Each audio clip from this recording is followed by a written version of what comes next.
Assalamu alaikum students. Today is our third lecture and I am going to teach you about third step and fourth step of problem solving. Third step of problem solving is planning a solution and fourth step of problem solving is candida solution. Planning a solution has four sub parts. Four सब strategies भी कह सकते हैं आप, इसकी parts भी कह सकते हैं, क्योंकि प्लानिंग सोल्यूशन के अंदर हमारे पास चार तरीक़ाकार हैं, चार स्ट्रेटजीज हैं जिन तरीक़ाकार के ऊपर चल के हम एक प्रॉब्लम के सोल्यूशन तक पहुंच सकते हैं।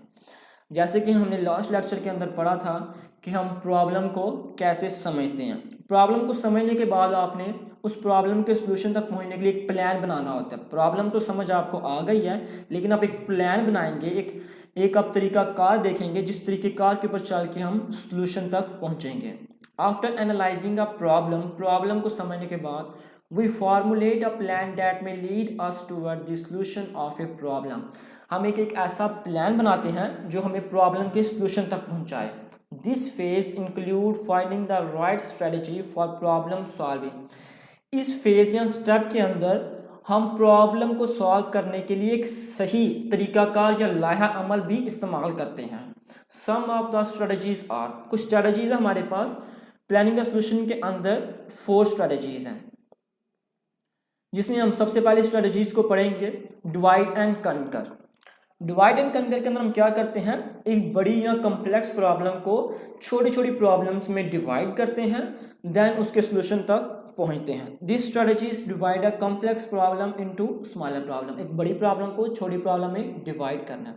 अगर रियल लाइफ का आप एग्जांपल देखते हैं, अगर आप एक गेम डेवलप करने जा रहे हैं तो एक गेम के अंदर आपके एक करैक्टर्स भी होंगे कुछ। अगर फाइटिंग की गेम है तो उसके अंदर कुछ करैक्टर्स होंगे जो फाइट वगैरह करेंगे आपस में, तो उस करैक्टर के अगेंस्ट में कुछ उसकी प्रॉपर्टीज़ होंगी। मींस करैक्टर को बनाने के लिए उसका नेम होगा, उसके बाल होंगे, ठीक है, उसके क्लॉथ वगैरह, ठीक है, उसकी जितनी भी एसेसरीज हैं करैक्टर के अगेंस्ट, वो आपकी एक प्रॉब्लम है। दूसरी आपकी प्रॉब्लम है ग्राफिक्स की, कि आपके बैकग्राउंड के ग्राफिक कौन से होंगे। अगर आप गेम के अंदर हाउसेस बना रहे हैं उसके ग्राफिक्स, मींस ऑल ग्राफिक जितने भी ग्राफिक हैं उसके रिलेटेड आपकी एक प्रॉब्लम होगी।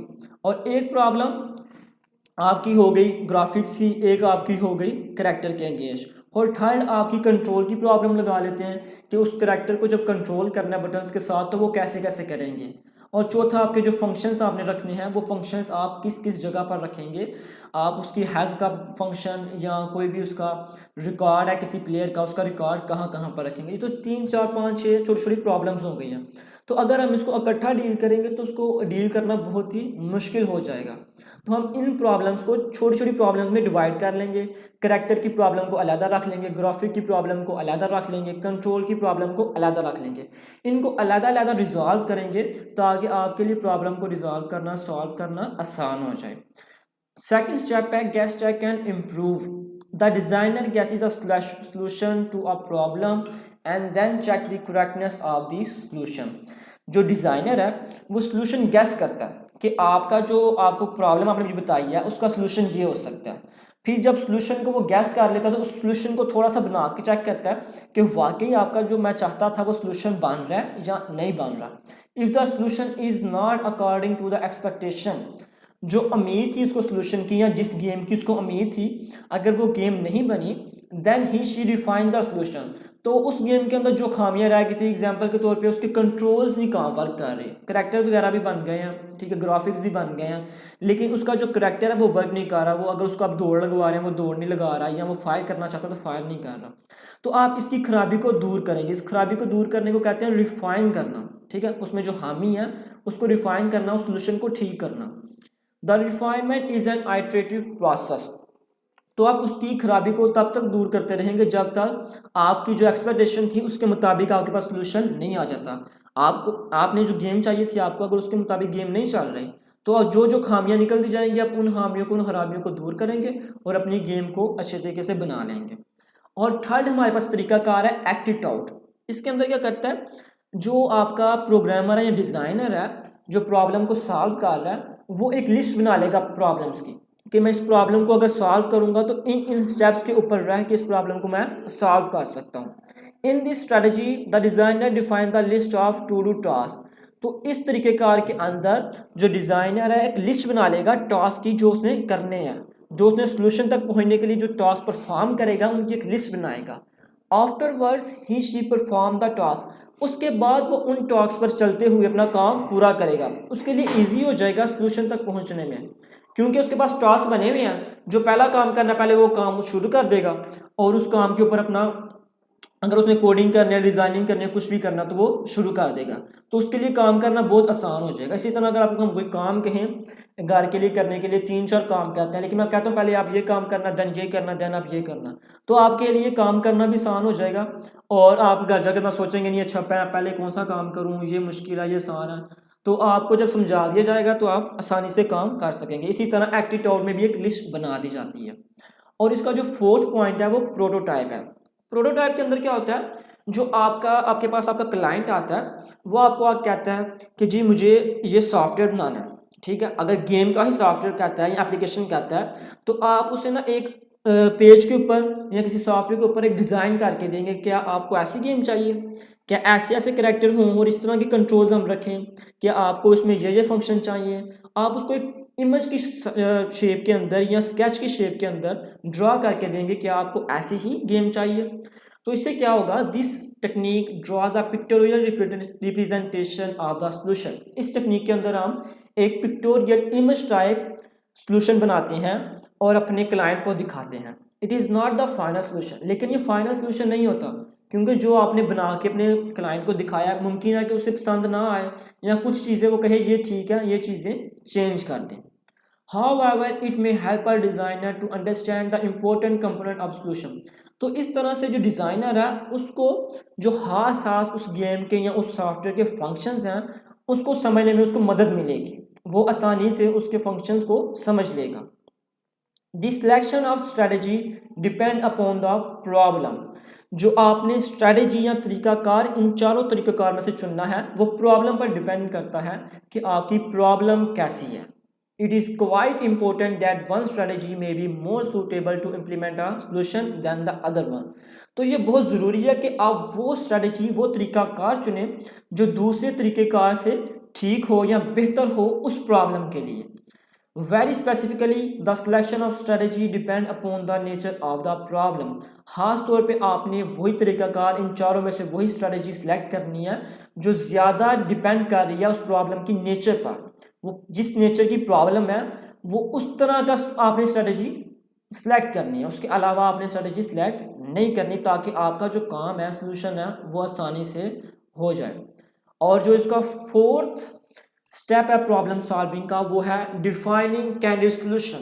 एक आपके पास कैंडिडेट सोल्यूशन भी होता है। कैंडिडेट सोल्यूशन क्या होता है, इसके अंदर आपने ज़्यादा कोई प्लान नहीं चीज़ करनी होती, ज़्यादा सोचना समझना नहीं होता, आपको उस वक़्त जो ठीक लगे आपने उसके मुताबिक आंसर कर देना होता है या सोल्यूशन देना होता है आपने उसी वक़्त, ठीक है। Defining candidate solution, the word candid refers to something spontaneous and unplanned. जो कैंडिड वर्ड है, लफ्ज़ है, ये रेफ़र करता है कि आप कोई ऐसा काम कर रहे हैं जो अचानक से हो गया या आपने उसके लिए प्लान नहीं किया। फॉर एग्जाम्पल के तौर पे if you are asked to find number of students in your school who can play cricket. आपसे पूछा जाता है कि आपके स्कूल के अंदर कितने बच्चे हैं जो क्रिकेट खेल सकते हैं। You can estimate by finding cricket player in your class and then multiplying it by the total number of classes in your school। तो आप क्या करेंगे, आप सबसे पहले अपनी क्लास के अंदर देखेंगे कि हमारी क्लास के अंदर कितने बच्चे खेल सकते हैं। अगर आपकी क्लास के अंदर 5 बच्चे खेल सकते हैं तो आप क्या करेंगे, आप देखेंगे हमारे स्कूल के अंदर क्लासेस कितनी हैं, तो आप अंदाज़ा लगाएंगे अगर हमारी क्लास के अंदर 5 बच्चे हैं तो हर क्लास के अंदर भी तकरीबन 5-5 बच्चे ही खेलते होंगे।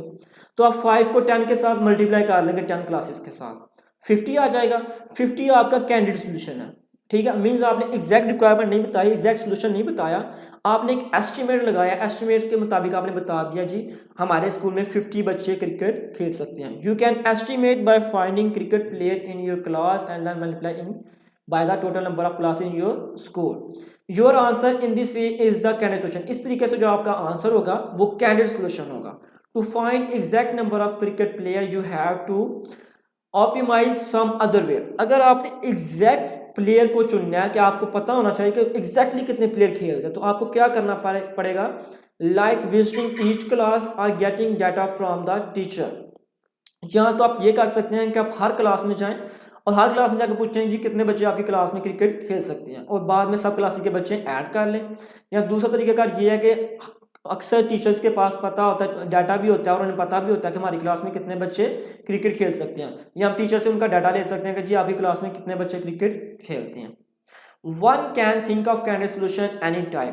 तो कैंडिडेट सोल्यूशन आप किसी भी वक्त दे सकते हैं, किसी भी वक्त आप सोच के आंसर दे सकते हैं। Candidate solution can help to save time. Candidate solution की मदद से आपका जो टाइम है वो बचता है। In figure 1.4 there are different ways shown to reach a certain place. जैसे कि अगर मैं आपको 1.4 फिगर दिखाऊं, ये 1.4 फिगर है, इसमें क्या है, इसमें एक प्लेस है, उस जगह पहुंचना आपने, ठीक है। एग्जाम्पल के तौर पे आपने इस जगह पहुंचना है, ठीक है।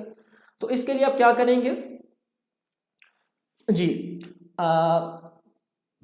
विच can be reach either by going across the wall और बाय गोइंग साइडवेज। तो आप उस जगह पर या तो दीवार को फैला के चला जाए या पर साइड के रास्तों से जाके उस रास्ते में चले जाएं। And the one you think one can work is the candidate solution. और जो आप सोचते हैं कि ये बेहतर है उधर जाने के लिए, वो आपका कैंडिडेट सोल्यूशन है। It is not necessary that the candidate solution is the actual solution of the problem. ये ज़रूरी नहीं है कि जो आपने कैंडिडेट सोल्यूशन बताया है, जो आपने फौरी तौर पे सोचे बगैर सोल्यूशन बता दिया है, वही असल सोल्यूशन हो आपकी प्रॉब्लम का। तो आज का लेक्चर हमारा यहीं तक था। अल्लाह हाफिज़।